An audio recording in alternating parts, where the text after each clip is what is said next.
Hey, what's up, you beautiful people? Welcome back. That was my warm-up run. We warmed up for 3 minutes. The reason we actually warmed up is because what are we doing? Head trauma. OBS was downloading. I got bored. Alright, okay. This is gonna be interesting. Just focus on dodging. I think that's gonna be the key to this one. Don't try fancy stuff by like flinging the stuff in the opposite direction. You can do some fancy stuff with this. We're not going to try and do fancy stuff. We're just going to do straight, ordinary, normal, usual Isaac dodging. He says as he does fancy stuff.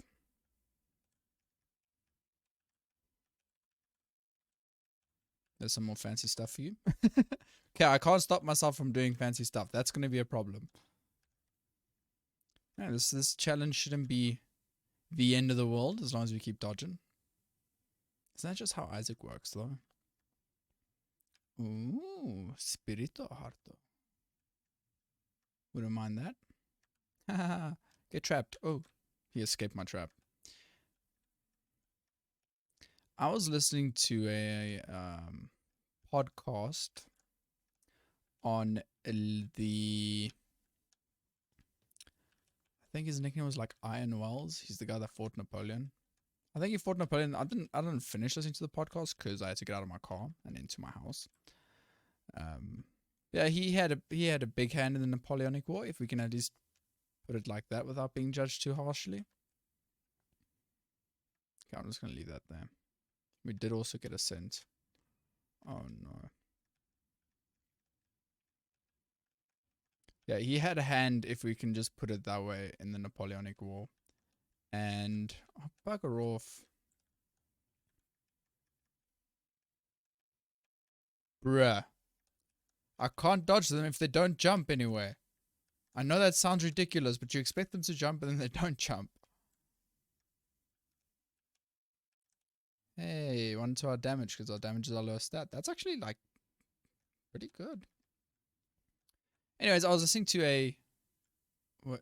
Oh no, it just refreshes when you leave the room. Yeah. I was listening to a podcast on this Wells guy. And he had an interesting life. Was seen as a... Because they used to buy their way into British military in the 18 whatsits, late 18 whatsits, early 18 whatsits, whatever it was. And so officers could buy their way in, and then the forces were actually made up of essentially drunkards. Drunkards and homeless, because they were... And criminals, because they were given the options like either you join the army or you... That was weird. The option was essentially either you join... Oh, I didn't press the button. That room's... I wonder what the room's actually going to look like now on the way back. You can just stay. Over there. Oh, just looks normal. A lot of the British military was made up of criminals and drunkards and homeless and jobless people. Yo, this is like ridiculously good. Oh no, it's not, because I just hit the money. Come on, give me 5 cents. Spiders instead. Okay, well I guess we're done with that floor. Moving on. So they didn't have a great reputation at all for having a strong military, and the other thing that made it iffy was the fact that the wealthy, if I can put them, the upper class, could essentially buy their way into officers' positions in the military. So you'd have inexperienced officers that essentially just bought their way up, controlling, or yeah, let's just say controlling, for the sake of my brain not needing to find the correct word, for controlling these armies. So they didn't have a great reputation. And he didn't have a great reputation either, because he was one of those lucky, wealthy people. Oh, lordy. that bought his way into the officers' court, so everyone knew he was a bit of a tosser. I just die. Where was I going with the story? I have no idea anymore. Right, he was an interesting guy because he went from being seen as less than or terrible or essentially a pay to win. Oh, bugger off. He was seen as essentially being a pay to win kind of a guy. Bought his way into the military to commanding like the combined armies of it was like Portugal. The magic increases the chance of bombs dropping, I think. Yeah, of Portugal, essentially the combined forces. All the troops that are in the theater for the Napoleonic War, which is pretty intense. And then that made me think, because he was like, imagine like 4 or 5 different languages in an army of a few, not a few thousand. I'm pretty sure it was like the one battle that one of his armies lost. They had a loss of 21,000 lives due to starvation, because whoever was commanding the army was like ridiculously, like he thought he knew everything. I'm pretty sure we can all relate to knowing someone who thinks they know everything, and he wouldn't listen to commands or defend supply lines or share the supplies he had because he thought he knew everything. I know a few people like that, me included. I'm working on it. Oh, bugger off. That was oh no. I give up. I don't even have a bomb.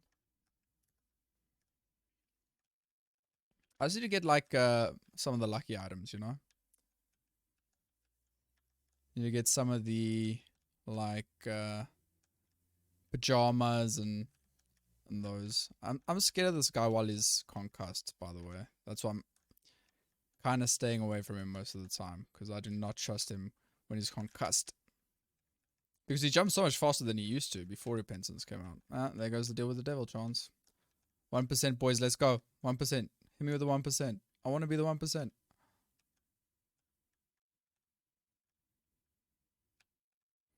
So I was thinking, like, how would, like, imagine yourself. I think that actually makes a difference. Wait, do we have bad P? Why did I gain speed? Whatever. Oh, did I gain speed because damage is no longer my worst stat? Do I still have the bonus from getting damage? Can you actively make specific stats worse so that you can get the bonus to different stats? Oh, I thought he was dead!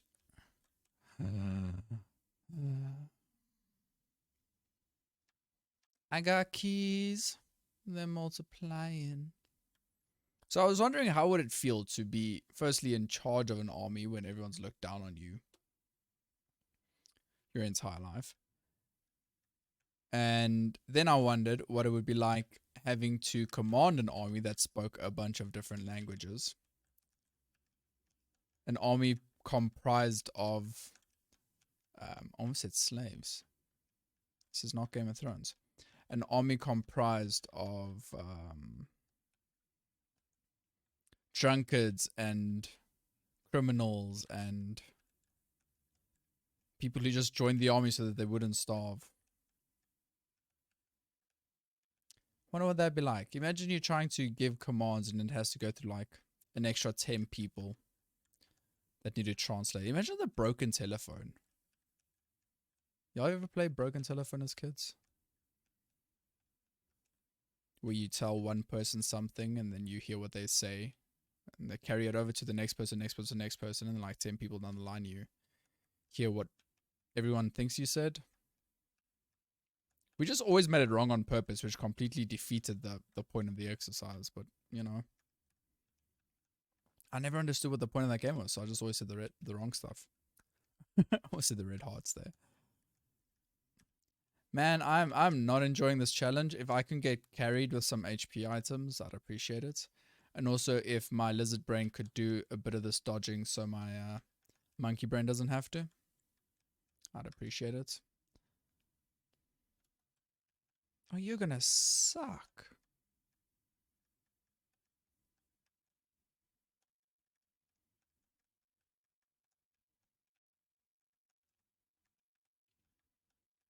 Yeah, that was just my thoughts in driving home. Speaking of driving, right? I have terrible road rage because humans suck at controlling motor vehicles and not thinking about themselves for 5 seconds. Like especially taxis in South Africa, right? So taxis in South Africa aren't like cabs. Okay, y'all got cabs. Y'all hail a yellow taxi or a black cab or whatever the case might be. We have like Toyota minibuses filled with like 30 people when the legal capacity is like 12, trying to get them home as quickly as possible.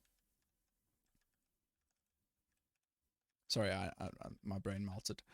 Trying to get them home as quickly as possible so that they can do more trips and load more passengers and make their daily wage. So everyone's trying to cut every red light they see, and essentially they just drive like absolute bloody idiots all the freaking time. This challenge is driving me insane. So they just drive like lunatics. They skip red lights for essentially no reason.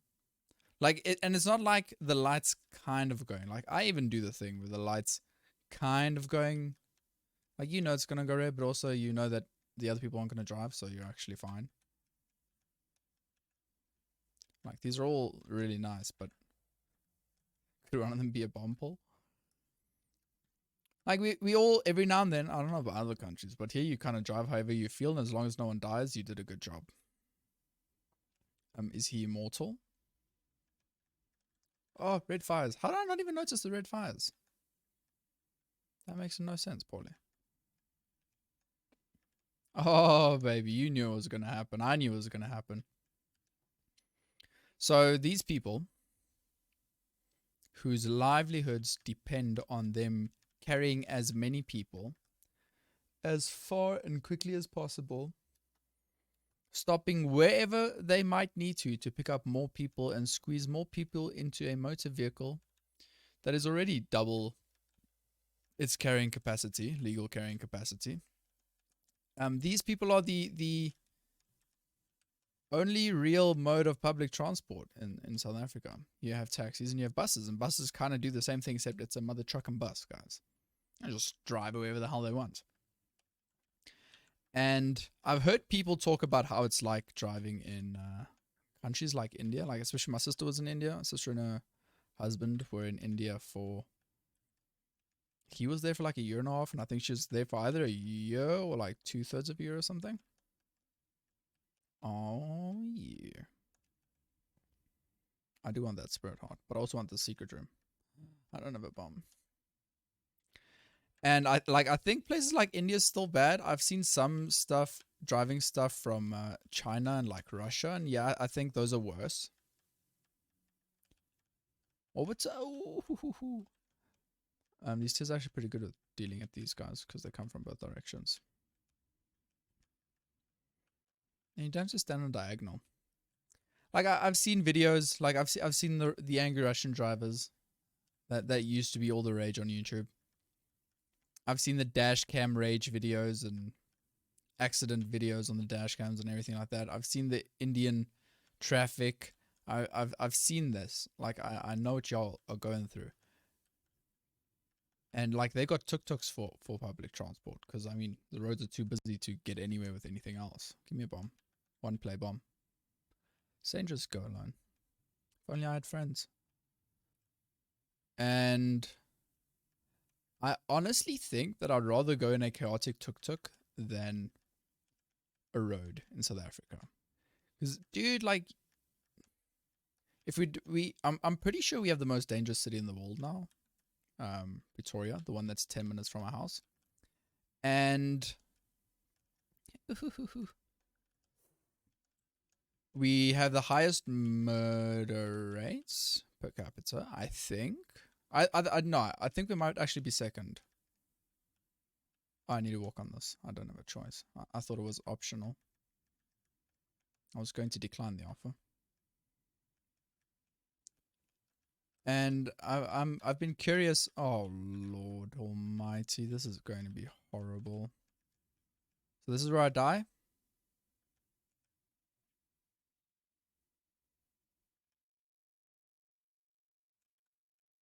You can summon them on that wall. That's rude. And I think the most dangerous thing in South Africa is just either being in South Africa or being a woman in South Africa. Like most of our murders and crimes are directed at women because of an archaic belief in our general population in women rights and equality. Not cool, my dude. Not cool. This is already hard enough as it is. Could you calm? Oh, I guess I'm dead. Am I dead? Don't spawn a spider on me.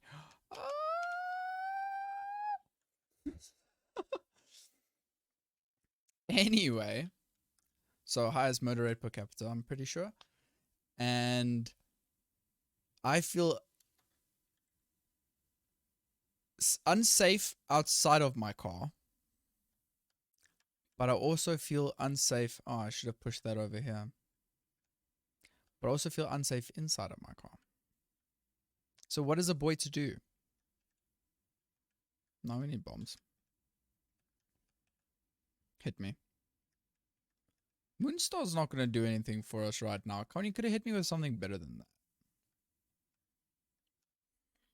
Moonstar might have actually been a good play because I'm pretty sure I'll end up on 1 HP in the mom fight. So I drove through the informal settlements or townships. Those are the ones that you see paintings of, these metallic shack sink houses with like random satellite dishes and power cables from power lines and telephone lines and stuff going towards them that you see in either photos or paintings. Like I know the one in Cape Town's like really popular. Or not popular, but well known. Famous. Infamous maybe. And so when you... Oh, that's nice. There's a place... Oh, that's really nice. There's a place in Johannesburg called Alexandra. Oh, abbreviated to Alex. And it's not as nice of a place as it sounds. It is an informal settlement that has grown gigantic just off the... oh, Lord, that was too close. Just off the highway, the N3, Durban bound. Near the Linksfield off-ramp. I think it's called London Road, that off-ramp. Oh, please. I need help. What? Oh, did my tears hit it? Because I placed the bomb before my tears were done. That hurts. That really hurts. So I've driven through that Alex. And to describe it to a layman, it is like the roads are covered in, like there'll be papers and bricks, and the road won't even really be tarred anymore because no one wants to go there to fix it. Because no one feels safe enough to go there and fix it. They'll probably be robbed if they try to go there and fix it. Come on. Oh, okay. Are you just unstoppable? Bruh. I'm trying to tell a story here and you're making it really difficult. Gonna wait for them to stop. Eventually. That's a bit off. I'm pretty sure we're gonna die, guys. We might not die. We should be fine. And I've driven through Alex, and it's like there are live chickens and dogs just running. Like imagine a medieval town with semi-modern structures like brick housing, but it's also decrepit brick housing. And it's not even housing, it's just like random buildings and then broken lawn chairs that people are sitting. It's imagine a dystopian California where instead of having nice houses, they had shacks made of metal sheets. Now driving through this place is really terrifying to say the least. Do we have an active item? Could have sworn we had an active item. Does this destroy consumables? I can't remember what this does. Gives you flies from destroying something or other. Hey bud, you gonna do the thing? Thank you. Black heart. Am I cursed?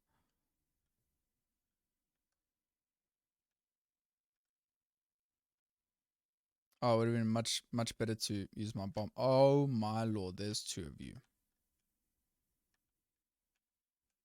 Only thing worse than one of you is more than one of you. I think I timed that perfectly. No hearts for us. Well, this is quite oh, it's going into the corner. I'm supposed to stand on the rocks. Okay. These new rooms, man. They're gonna break your brain. Secret room. Oh, no bombs. Hey guys, before we go into mom, let me try and make my point. It is terrifying to drive through areas like that, and these areas are growing and growing and growing. I know there's a YouTube video up right now that says something like why South Africa is still segregated or racially segregated or something like that. And it's got a photo of the highway through the middle, the freeway through the middle, and on the right it's just gigantic township, squatter camp, middle housing, and satellites and nonsense. And on the left side it's like beautiful 5-star safe estate kind of a thing. And what makes it difficult is the unemployment rate is so high and the pay is so low and the country is so overpopulated. Well, not necessarily overpopulated, underdeveloped, and then overpopulated, undereducated. It makes it really difficult to feel safe near any of these areas.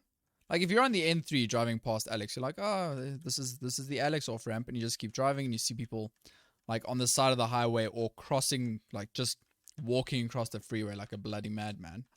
And then you driving 140 kilometers per hour, which is roughly like 70, 80 miles per hour.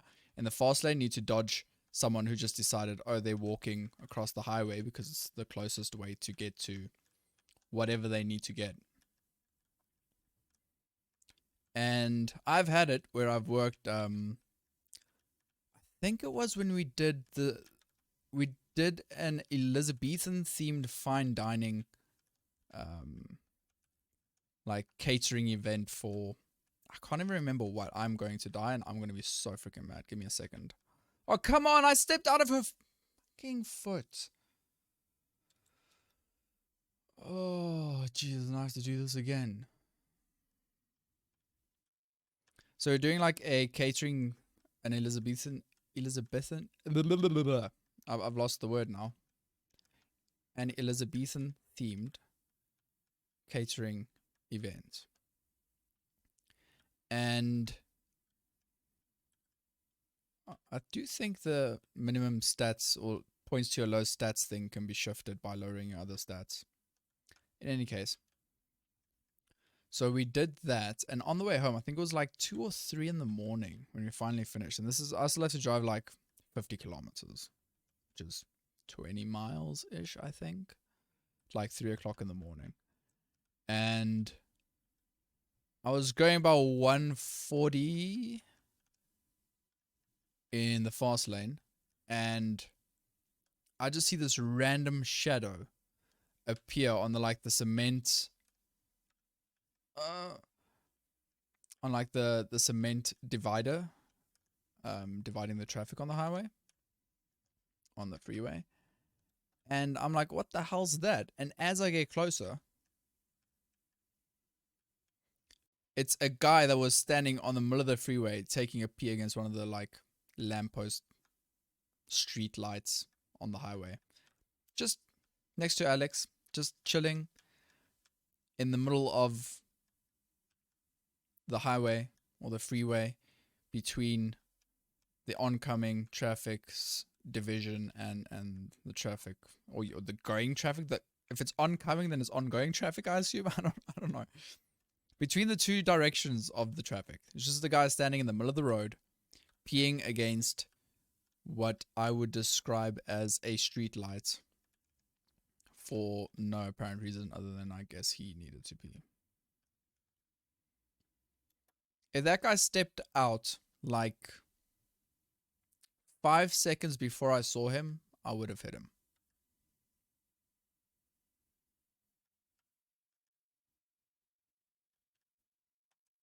I'm feeling exceptionally unlucky in Isaac today. I don't know what's up. What's going on here?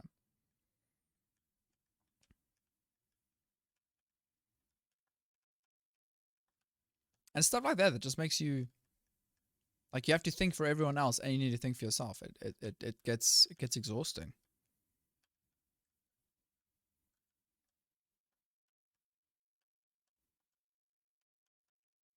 Where was I going with this tangent? I was on like a rail on South Africa tangent. Not because I want to rail on South Africa, but I want to explain that in a country where there are, I don't know, what do we want, like 36 or 26 or 27? I don't even know how many official languages we have anymore. It's a lot. And I don't speak anything other than Afrikaans and English. I know a few swear words in Sotho or Zulu, whichever one it is. And just sometimes, with also all the Malawian and Zimbabwean immigrants we have here, illegal or otherwise. Where's this lost, bro?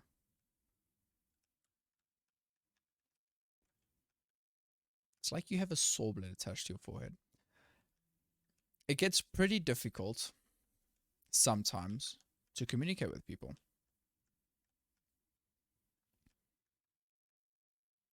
Like we also have quite a few Pakistani living here, and like funny enough, they all work in barbershops or own barbershops or run barbershops. And one of the barbershops I've gone to a few times is a Pakistani owned place. And for me to have a conversation with him, like he speaks English well enough that you can like get specifics of what you would like to have done with your hair and all that. Oh, is this the second floor? Already on the second floor. Like I'll take it, but like it's really gonna do that much.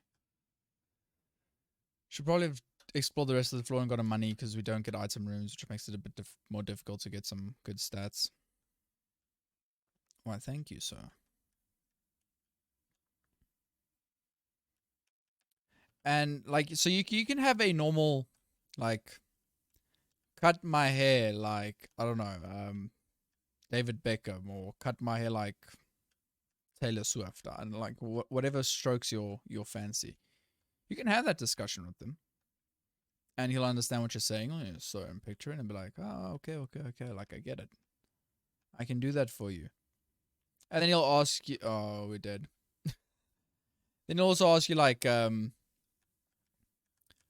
you want me to do your eyebrows or your nose hair or your beard or whatever the case might be in that situation. And oh lordy, I thought I could get through there. That room sucked. Oh, you got to keep moving to keep them in the circle, but then you got to dodge their shots.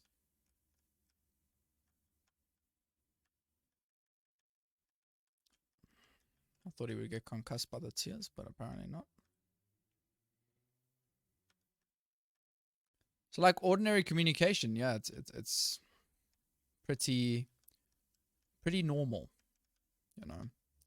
And you can give your instructions and they'll be followed as long as the understanding and good explanation is there, you'll probably get what you want.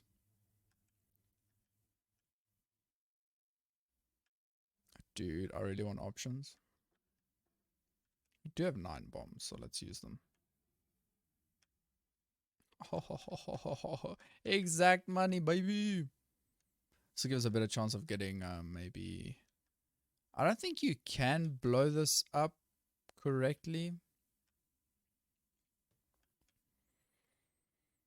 But then every now and then, Like he. Oh, okay. Okay, I was okay. Okay, so even my bomb is now affected by. Okay, that's terrible. But every now and then, so like he plays Apex. Like the one day he was. Fuck this challenge. I'm done. Bye.